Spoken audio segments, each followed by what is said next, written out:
மக்கள் போற்றும் மகத்தான தளபதிக்கு மக்களால் கிடைத்த வெற்றி சின்னம் விசில் சின்னம்.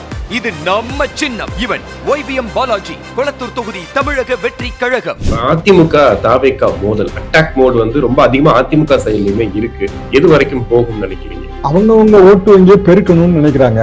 விஜய் தரப்புக்கு விஜய் ஆதரவு ஓட்டு வங்கி மட்டும் ஜெயிப்பதற்கு போதாதுன்னு நல்லா தெரியும். வெற்றிக்கு தேவை ஒரு குறைஞ்சபட்சம் 35% கையில இருக்கணுங்க. அப்புறம் கூட்டணி கட்சிகள்லாம் இருக்கணும். அப்ப 40-45% வேணும் உங்களுக்கு வெற்றிக்கு. அப்போ கோர் ஓட் பேங்கை தாண்டி ஒரு ஓட்டு வங்கி நமக்கு தேவை.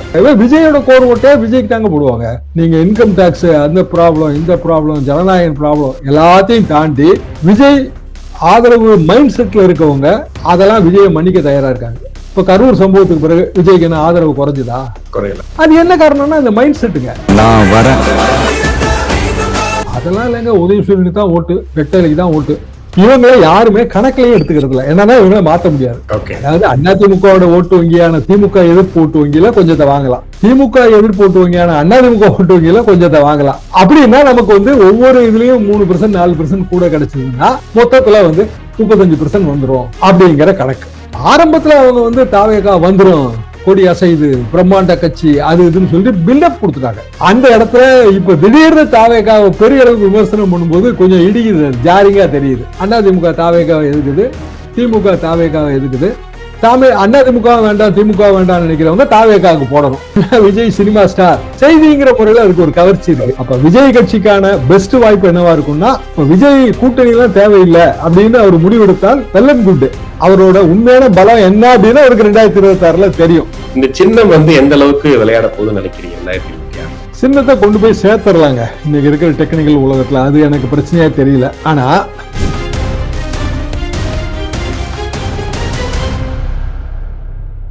உலகெங்கும் வாழும் தமிழ் நெஞ்சங்களுக்கு கிறிஸ்டியின் அன்பு வணக்கம். இன்று நம்மோடு மூத்த பத்திரிகையாளர் தராசு ஷியாம் இணைஞ்சிருக்கார். வணக்கம் சார். வணக்கம் கிறிஸ்டி.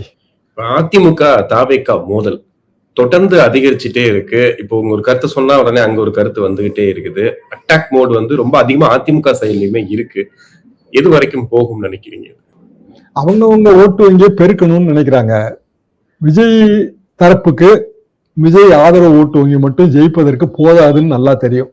அது 10% இருக்கலாம், 20% இருக்கலாம். உங்க கணக்கு 20 இருக்கும், என் கணக்கு 10 இருக்கும். ஆனா எதுவா இருந்தாலும் வெற்றிக்கு அது போதுமானது இல்ல. வெற்றிக்கு தேவை ஒரு குறைஞ்சபட்சம் 35% கையில இருக்கணுங்க. அப்புறம் கூட்டணி கட்சிகள்லாம் இருக்கணும். அப்ப 40-45% வேணும் உங்களுக்கு வெற்றிக்கு. அப்போ ஓட்டு வங்கியை பெருக்கணும். அப்ப எந்த ஓட்டு வங்கியை பெருக்க? இப்போ கோர் ஓட் பேங்க் இருக்கு, எல்லா கட்சிக்கும் இருக்குங்க. கம்யூனிஸ்ட் கட்சிகளுக்கும் கோர் ஓட் பேங்க் இருக்கு. கம்யூனிஸ்ட் கட்சி தான் ஓட்டு போடுவாங்க. காங்கிரஸ் கட்சிக்கு கோர் ஓட் பேங்க் இருக்கு. திமுக அதிமுகவுக்கு இருக்கு, நமக்கே தெரியும். பிஜேபிக்கு கோர் ஓட் பேங்க் வளர்ந்துகிட்டு வருது. அப்போ கோர் ஓட் பேங்கை தாண்டி ஒரு ஓட்டு வங்கி நமக்கு தேவை. கோர் ஓட்டை விட்டுறலாங்க, அது அவங்களுக்கு தான் போடுவாங்க. விஜயோட கோர் ஓட்டே விஜய்க்கு தாங்க போடுவாங்க. நீங்க இன்கம் டாக்ஸ், அந்த ப்ராப்ளம், இந்த ப்ராப்ளம், ஜனநாயகம் ப்ராப்ளம் எல்லாத்தையும் தாண்டி விஜய் ஆதரவு மைண்ட் செட்ல இருக்கவங்க அதெல்லாம் விஜயை மன்னிக்க தயாரா இருக்காங்க. இப்ப கரூர் சம்பவத்துக்கு பிறகு விஜய்க்கு என்ன ஆதரவு குறைஞ்சுதா? குறையல. அது என்ன காரணம்னா இந்த மைண்ட் செட்டுங்க. இது திமுகவுக்கும் உண்டு. அதெல்லாம் இல்லைங்க. உதயசூரியனுக்கு தான் ஓட்டு, ரெட்டலைக்கு தான் ஓட்டு.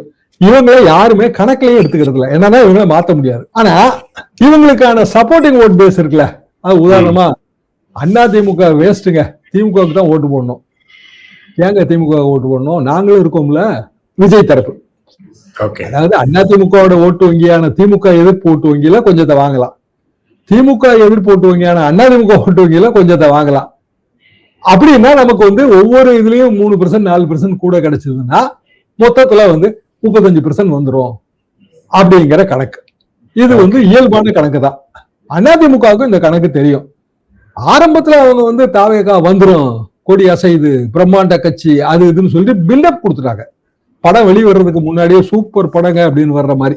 அப்போ அந்த இடத்துல இப்ப திடீர்னு தாவேகாவை பெரிய அளவுக்கு விமர்சனம் பண்ணும்போது கொஞ்சம் இடிக்குது, ஜாரிங்கா தெரியுது. போக போக பழகிரும். போக போக ஒரு 10 நாள் 15 நாளைக்குள்ள ரைட்டுங்க, அதிமுக தாவேகாவை எதுக்குது, திமுக தாவேகாவை எதுக்குது, அதிமுக வேண்டாம் திமுக வேண்டாம் நினைக்கிறவங்க தாவேகாவுக்கு போடணும். இது மைண்ட் செட். இப்படியான மைண்ட் செட்டை கிரியேட் பண்ண பாக்குறாங்க. இல்ல சீமான் ஒருத்தர் இருக்காரு, இந்த எந்த கட்சியுமே வேண்டாம்னு சொல்லிட்டு போறவங்க, எப்போதுமே கூட்டணியே இல்லைங்கிறதுல ஒரு கவர்ச்சி இருக்கு, அதுல போறவங்க. இது ஒரு சீமான ஆதரவு ஒண்ணு இருக்குங்க. அது பொது வழியில டிஸ்கஸ் பண்ணதுனால நமக்கு தெரியல. Okay. ஆனா அதுவும் வளர்ந்துகிட்டு இருக்கு. அவங்க 8% எடுத்திருக்காங்கன்னா இந்த வாட்டி டபுள் டிஜிட் வந்துருவாங்க. இதையும் சேர்த்துதான் நீங்க கணக்குல வைக்கணும். ஆனா அன்பார்ச்சுனேட்லி நம்ம வைக்கிறது இல்லை. என்னன்னா விஜய் சினிமா ஸ்டார், அவர் எதை போட்டாலும் அவருக்கு ஒரு செய்திங்கிற முறையில அதுக்கு ஒரு கவர்ச்சி இருக்கு. இல்ல நீங்க கூட பாத்திருப்பீங்க, நிறைய ட்ரோல்ஸ் மீம்ஸ் எல்லாம் பாத்திருப்பீங்க. விஜய் அவர்களை காப்பி அடிக்கிறாங்க திமுக. செல்ஃபி எடுக்கிறது, பேண்ட் ஷர்ட் போட்டுக்கிறது, அந்த தோல்ல துண்டு எடுத்து போட்டுக்கிறது, ரேம்ப் வாக் எல்லாமே வந்து விஜய் காப்பி அடிக்கிறாங்க. விஜய் மாதிரியே ஆகணும்னு ஆசைப்படுது திமுக அப்படிங்கிற கருத்து எப்படி பாக்குறீங்க? 2021 ரேம்ப் வாக் எல்லாம் திமுக கொண்டு வந்துருச்சுங்க. அது திருச்சி கூட்டம்னு நினைக்கிறேன். அதுலயே இதேதான், இதே ரேம்ப் வாக் எல்லாம் நடந்து முடிஞ்சிருச்சு. அதெல்லாம் தவறுன்னு சொல்லுங்க. ஒரு எங்க காலகட்டத்திலே வந்துங்க ரேம்ப் கிடையாதுங்க. ஆனா தலைவர்களை மேடை ஏற்றும் போது அந்த ஆடியன்ஸுக்குள்ள இருந்து ஒரு சென்டர் ஸ்பேஸ் விட்டுருவோம். அதுல இருந்து நடந்து வருவாங்க. நிறைய படம் பார்க்கலாம், நீங்க அண்ணாலாம் நடந்து வரதெல்லாம் பார்க்கலாம். ரேம்ப் கிடையாது. வரும்போது இந்த துண்டு எடுத்து தலைவர் கட்ட மாட்டாங்க, தோல்ல அப்படி அட்ஜஸ்ட் பண்ணிடுவாங்க. துண்டு குறியிடுங்க. இடுப்புல கட்டியிருந்த துண்டை என்னைக்கு நம்ம தோல் கொண்டு போகணுமோ அதாங்க திராவிட இயக்கம். அவ்வளவுதான். விஜய் தலைவர் கட்டிட்டாரு, அவ்வளவுதான் வித்தியாசம். நம்ம வந்து இடுப்புல கட்டி இருந்தது தோல்ல போட்டோம். கடைசியில தலையில துண்டா முடிஞ்சிடக்கூடாது. அது சிக்கல் இருக்காது. அதாவதுங்க தேர்தல் ஓட்டு இதுல வந்து தமிழ்நாட்டு ஜனங்களை ரொம்ப எளிமையா இடப்படக்கூடாது. பல விஷயங்களை யோசிச்சுதான் போடுவாங்க. ஒரு ஆட்சி, இந்த ஆட்சி தொடரணும்னு ஏன் நினைக்கணும், ஆட்சி வேண்டான்னு ஏன் நினைக்கணும், எல்லாத்துக்கும் தெளிவான முடிவு இருக்குங்க. ஆனா அதற்கு முன்பு எல்லாத்தையுமே ரசிப்பாங்க.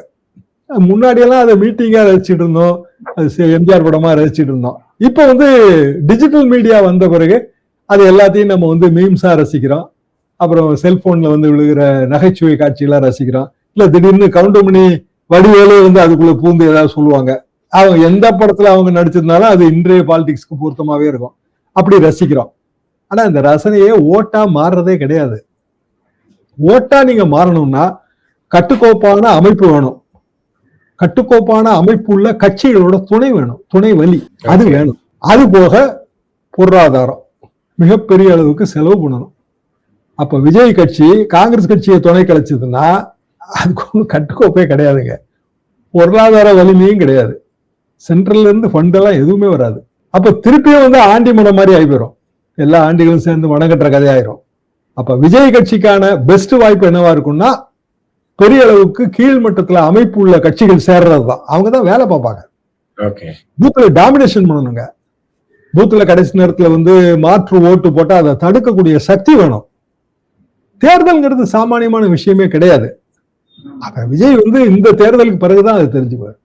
ஓகே, நீங்க சொல்ற மாதிரி பார்த்தா இத பத்தி எதுவுமே கவலைப்படாம தனியா அவங்க வந்துட்டு ஒரு செயலாளர் கூட்டம் நடத்துறாங்க. நாளைக்கு பாத்தீங்கன்னா ஆலோசனை கூட்டம் நடக்க போகுது.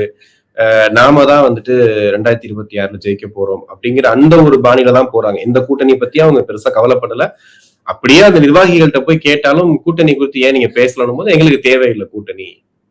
இந்த போக்கை எப்படி பாக்குறீங்க? அது கடைசியில சீமான் என்ன பாடம் கத்துக்கிறாரோ அதான் வரும்.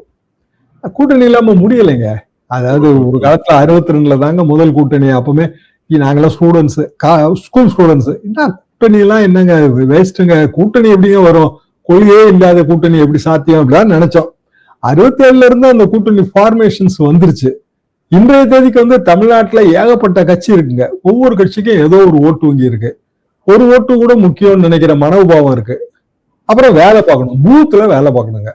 ஒரு பூத்துக்கு 10 ஓட்டு மாறிச்சு அப்படின்னா அவ்வளவுதான். 200 பூத்து இருந்தா 2000 ஓட்டு மாறி போயிடும். 40 ஓட்டு மாறிச்சுன்னா 8000 ஓட்டு மாறி போயிடும். அப்ப ஒரு சின்ன கட்சி ஒரு 2 தொகுதி தான் செல்வாக்கு இருக்குன்னு வைங்க. இந்த 2 தொகுதியிலையும் இருக்கிற பூத்துகள்ல அந்த கட்சி 40 ஓட்டை மாத்தினாலே 2 தொகுதியும் போயிடும். 25 ஓட்டை மாத்தினா போதுங்க, வேற வழி இல்ல. அப்ப எல்லாரையும் சேர்க்க வேண்டிய கட்டாயம் இருக்கு. அப்ப பலவீனம் கிடையாது. இப்ப அதிமுக பிஜேபி கூட்டணியோ இல்ல அதிமுக பாமக கூட்டணியோ பலவீனம் கிடையாது, பலத்தை பெருக்குவதற்கான முயற்சி. அதேதான் திமுகவுக்கும். இப்ப விஜய் கூட்டணி எல்லாம் தேவையில்லை அப்படின்னு அவர் முடிவெடுத்தால் வெல் அண்ட் குட். அவரோட உண்மையான பலம் என்ன அப்படின்னு அவருக்கு 2026 தெரியும். அந்த உண்மையான பலங்கிறது வெற்றியை தேடி தரக்கூடிய அளவுக்கு இருக்காது. ஓகே சார், நிறைவா இப்போ சின்னங்கள் உதயசூரியன், இன்னொரு பக்கம் இரட்டை இலை, இப்போ விசில் சின்னம் பெரும்பான்மையா இப்ப மக்கள் கிட்ட போய் சேர்ந்துருக்குன்னு சொல்றாங்க. இப்போ சேப்பாக்கத்துல கிரவுண்ட்ல நீங்க வந்துட்டு விசிலே அடிக்க கூடாது, விசில் எடுத்துட்டு போக கூடாதுன்ற அளவுக்கு போயிருக்கிறதெல்லாம் வந்து கனெக்ட் பண்ணிக்கிறாங்க ஒன்னா. இந்த சின்னம் வந்து எந்த அளவுக்கு விளையாட போகுதுன்னு நினைக்கிறீங்க 2026ல? சின்னத்தை கொண்டு போய் சேர்த்துடலாங்க இன்னைக்கு இருக்கிற டெக்னிக்கல் உலகத்துல. அது எனக்கு பிரச்சனையா தெரியல. ஆனா போலிங் பூத்ல மிஷின் வைப்போம் இல்லைங்களா, மிஷின் வைக்கும் போது அந்த சின்னத்தோட பிளேஸ்மெண்ட் வந்து ரொம்ப முக்கியம். அது அது ஒரு ஈவிஎம் நீங்க கற்பனை பண்ணி பாருங்களேன். பல பல சின்னங்கள் இருக்கும், அதுக்குள்ள பொடியா வந்து நம்ம சின்னமும் இருக்கும். எந்த சின்னமா இருந்தாலும் மொரசோ விசிலோ ஏதோ ஒண்ணு, அந்த இடத்துலதான் அந்த ஃபெமிலியாரிட்டி கான்செப்ட் வருது. விசில் போய் சேர்ந்துரும். அந்த விசில வந்து ஒரு பூத்துல வந்து இருக்கிற இவிஎம்ல சிலத்துக்கு 2 இவிஎம் வந்துருச்சுன்னா 2 இவிஎம்ல நம்ம தேடணும். ஓகே, டக்குனு ஞாபகம் வரணும். இல்ல பார்த்தா தெரியணுங்க, தெரிஞ்சிடணும், பார்த்தா தெரியணும். அது வந்து கொஞ்சம் கஷ்டம். அது இன்னொரு பிரச்சனை என்னன்னா, முதல்ல வந்து தேசிய கட்சிகள் அவங்களோட வேட்பாளர்கள், அப்புறம் மாநில கட்சிகள்ல அங்கீகரிக்கப்பட்ட கட்சிகள் வேட்பாளர்கள், அப்புறம் பதிவு செய்யப்பட்ட கட்சிகளோட வேட்பாளர்கள். பதிவு செய்யப்பட்ட கட்சியோட வேட்பாளர்கள் அகர வரிசையில வருவாங்க. அப்படின்னா நம்மளோட விசில் சின்னம் எத்தனாவது இடத்துல இடம் வரும்னு யாருக்குமே தெரியாது. அது வந்து அந்த நேரத்துலதான் நமக்கு தெரிய வரும். அதாவது சின்னங்களை எல்லாம் அலாட் பண்ணி இறுதி வேட்பாளர் பட்டியல் போடுற ஸ்டேஜ்ல தான் நம்மளோட இது எந்த இடத்துல இருக்குன்னு தெரியும். நீங்க நிறைய பார்க்கலாம், பூத்துக்கு போனீங்கன்னா வெளியில வந்து வேட்பாளர்களோட பேரு சின்னம் எல்லாம் போட்டு பெரிய இது ஒட்டியிருப்பாங்க, போஸ்டர் மாதிரி ஒட்டியிருப்பாங்க. அதுக்குள்ள நம்ம சின்னம் எங்க இருக்குன்னு நம்ம கண்டுபிடிக்கிறது இருக்கு பாத்தீங்களா, அதுவே பெரும்பாடு. அப்போ ஒரு பெரிய அளவுக்கு படித்தவர்கள், நல்ல விவரம் தெரிஞ்சவங்க, அவங்களுக்கே அது பெரும்பாடா இருக்கும். கிராமங்கள்ல இன்னும் பெரிய கஷ்டமா இருக்கும்.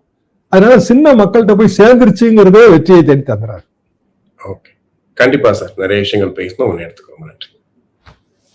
மக்கள் போற்றும் மகத்தான தளபதிக்கு மக்களால் கிடைத்த வெற்றி சின்னம் விசில் சின்னம். இது நம்ம சின்னம். இவன் YBM பாலாஜி, கொளத்தூர் தொகுதி தமிழக வெற்றி கழகம்.